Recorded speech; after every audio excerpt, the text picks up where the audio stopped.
Callimachus was a native of the Greek colony of Cyrene, Libya. He was a noted poet, critic and scholar at the Library of Alexandria and enjoyed the patronage of the Egyptian Greek pharaohs Ptolemy II Philadelphus and Ptolemy III Euergetes. Although he was never made chief librarian, he was responsible for producing a bibliographic survey based upon the contents of the library. This, his Pinax, 120 volumes long, provided the foundation for later work on the history of Greek literature. As one of the earliest critic poets, he typifies Hellenistic scholarship, family and early life. Callimachus was of Libyan Greek origin. He was born and raised in Cyrene, as member of a distinguished family, his parents being Mesatma and Battis. Supposed descendant of the first Greek king of Cyrene, Battis I, through whom Callimachus claimed to be a descendant of the Batiad dynasty, the Libyan Greek monarchs that ruled Cyrenaica for 8 generations and the first Greek royal family to have reigned in Africa. He was named after his grandfather, and elder, Callimachus, who was highly regarded by the Cyrenian citizens and had served as a general. Callimachus married the daughter of a Greek man called Euphrates who came from Syracuse. However, it is unknown if they had children. He also had a sister called Megatime, but very little is known about her. She married a Cyrenian man called Stasanorus or Stasanor, to whom she bore a son, Callimachus, who also became a poet, author of the island. In later years, he was educated in Athens. When he returned to North Africa, he moved to Alexandria. Works. Elitist and erudite, claiming to abhor all common things, Callimachus is best known for his short poems and epigrams. During the Hellenistic period, a major trend in Greek-language poetry was to reject epics modeled after Homer. Instead, Callimachus urged poets to drive their wagons on untrodden fields, rather than following in the well-worn tracks of Homer, idealizing a form of poetry that was brief, yet carefully formed and worded, a style at which he excelled. In the prologue to his Aetia, he claims that Apollo visited him and admonished him to fatten his flocks, but to keep his muse slender, a clear indication of his choice of carefully crafted and elusive material. Big Book Big Evil is another of his verses, attacking long, old-fashioned poetry using the very style Callimachus proposed to replace it. Callimachus also wrote poems in praise of his royal patron and a wide variety of other poetic styles, as well as prose and criticism. Due to Callimachus' strong stance against the epic, he and his younger student Apollonius of Rhodes, who favored epic and wrote the Argonautica, had a long and bitter feud, trading barbed comments, insults, and ad hominem attacks for over 30 years. It is now known, through a papyrus fragment from Oxyrhynchus listing the earliest chief librarians of the Library of Alexandria, that Ptolemy II never offered the post to Callimachus,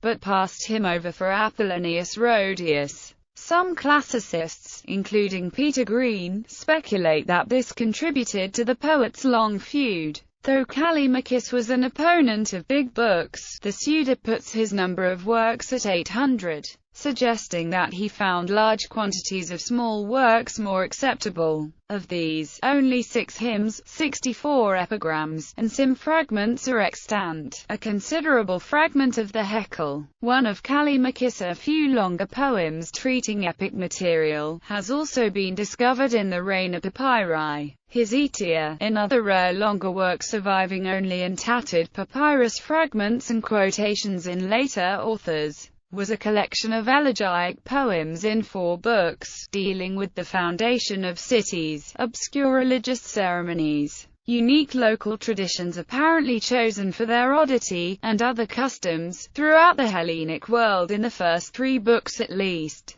The formula appears to ask a question of the muse, of the form, why, on Paros, do worshippers of the Charites use neither flutes nor crowns? Why, at Argos is a month named for lambs? Why, at Lucus, does the image of Artemis have a mortar on its head? A series of questions can be reconstituted from the fragments. The extant hymns are extremely learned, and written in a style that some have criticized as labored and artificial. The epigrams are more widely respected, and several have been incorporated into the Greek anthology. According to Quintilian, he was the chief of the elegiac poets. His elegies were highly esteemed by the Romans, and imitated by Ovid, Catullus, and especially Sextus Propertius. Many modern classicists hold Callimachus in high regard for his major influence on Latin poetry. Callimachus' most famous prose work is the Pinaeus, a bibliographical survey of authors of the works held in the Library of Alexandria. The Pinaeus was one of the first known documents that lists, identifies, and categorizes a library's holdings.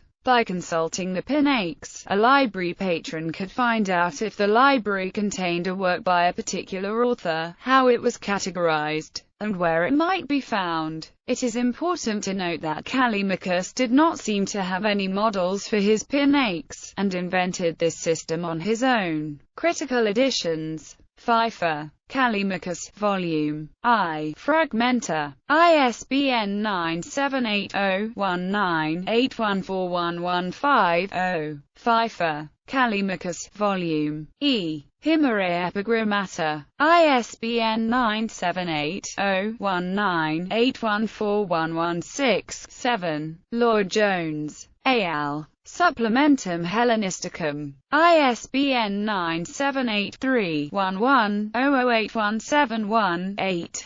Commentaries. Bing, Peter. Callimachus, a Hymn to Delos 1-99. Introduction and Commentary. Bullock, W. Callimachus. The Fifth Hymn. ISBN 978-0-521-11999-3. Harder, Callimachus. Etia, ISBN 978-0-19-958101-6. Hollis, A.S. Callimachus. Haeckel, 2nd ed. 2009. ISBN 978-0-19-956246-6. Hopkinson, Neil. Callimachus. Hymn to Demeter. ISBN 978-0-521-60436-9. Hopkinson, Neil. A Hellenistic Anthology. ISBN 978-0-521-31425-1. Kirkecker, A.R.N.D. Callimachus, A Book of Iamber. ISBN 978-0-19-924-006-7. Massimilla, Asia. Libri Primo e Secondo. ISBN 978-88-427-0013-5.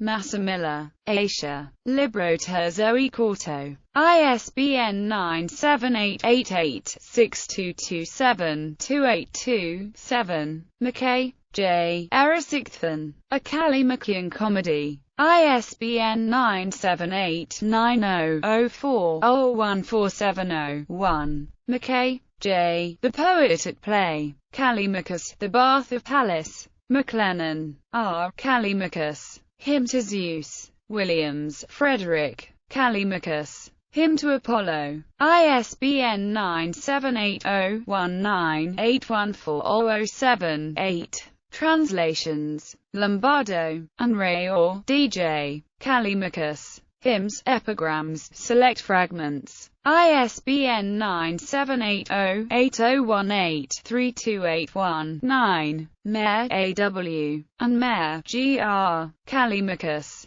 Hymns and Epigrams. Lycophron and Aratus, Loeb Classical Library No. 129, 2nd Rev. ed. ISBN 978-0-674-99143-9. Nizatish, Frank. The Poems of Callimachus. ISBN 978-0-19-815224-8. Triponish, C.A., A.L. Callimachus. Etia, Iamber, Haeckel and Other Fragments. Musaeus. Hero and Leander, Loeb Classical Library No. 421 ISBN 978-0-674-99463-8. William Johnson Corey. Heraclitus is a translation of Callimachus's elegy for his friend Heraclitus of Halicarnassus. Criticism and history. Acosta Hughes. Polyidea. The iamber of Callimachus and the archaic iambic tradition. ISBN 978-0-520-22060-7. Bing. The Well-Read Muse. Present and Past in Callimachus and the Hellenistic Poets, 2nd ed. ISBN 978-0-9799713-0-3. Bloom. Callimachus. The Alexandrian Library and the Origins of Bibliography. Trans. H.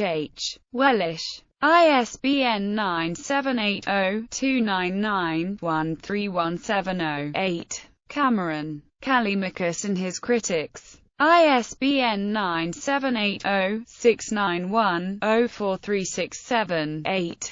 De Romilly. A Short History of Greek Literature. Trans. L. Doherty. ISBN 978-0-226-14312-5. Fantuzzi and Hunter. Tradition and Innovation in Hellenistic Poetry. ISBN 978-0-521-83511-4. Ferguson, John. Callimachus. Boston. Twain Publishers. Green, Peter. Alexander to Action. The Historical Evolution of the Hellenistic Age. ISBN 978-0-520-08349-3. Chapters 11 and 13. Harder. A. Regtuit. F. Wacker. C. eds. Hellenistica Grom in Ghana. Volume 1. Callimachus. Groningen. Egbert Forsten. Hunter. The Shadow of Callimachus. ISBN 978-0-521-69179-6. Hutchinson. O. Hellenistic Poetry. New York. Clarendon Press. ISBN 978-0-19-814748-0. Selden. Alibis. Classical Antiquity 17. 289-411. Smith, William. Callimachus. Dictionary of Greek and Roman Biography and Mythology 3. Taylor and Walton.